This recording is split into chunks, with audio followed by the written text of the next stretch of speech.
మహిళలకు ఎన్ని మాటలు చెప్పిండ్రు? ప్రతి మహిళకు నెలకు 2,500 రూపాయలు ఇస్తా అన్నాడా లేదా? ఇప్పుడు 20 నెలలు అయింది అంటే ఒక్కొక్క చెల్లెకు అక్కకు 50,000 రూపాయలు రేవంత్ రెడ్డి బాకీ పడ్డాడు. ఓటు అడగాలి ఎవడన్నా కాంగ్రెస్ వాడు పంచాయతీరాజ్ ఎలక్షన్ అంటే 50,000 వెట్టింకని అడుగుమని చెప్పాలి కాదా? 20 నెలలు ఇంటూ 2,500 అంటే 50,000 బాకీ పడ్డాడు.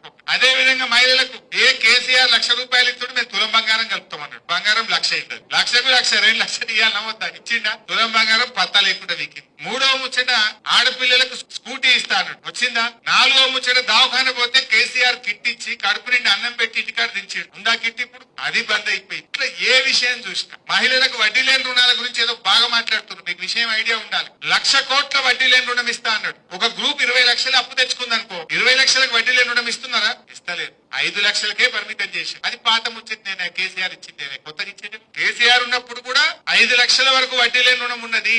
మనం ఉన్నప్పుడు కూడా ఒక్కొక్క గ్రూప్ కి 20 లక్షలు 30 లక్షల లోన్లు ఇచ్చినాము. కొత్తగా కాంగ్రెస్ చేసిందేమీ లేదు. నిజంగా నువ్వు 1,00,000 కోట్ల వడ్డీ లేని రుణం అంటే ఆ గ్రూప్ 20 లక్షల లోన్ తీసుకుంటే 20 లక్షలకు వడ్డీ లేని రుణం ఇవ్వాలి. 30 లక్షలు తీసుకుంటే 30 లక్షలకు వడ్డీ లేని రుణం ఇవ్వాలి. కానీ వాళ్ళు ఇస్తున్నది గదే 5 లక్షలు. 2-3 సార్లు నేను ప్రెస్ మీట్ పెట్టి గట్టిగా దబాయించి అడిగిన రేవంత్ రెడ్డిని, సీతక్కను. నోరిప్పలేరు.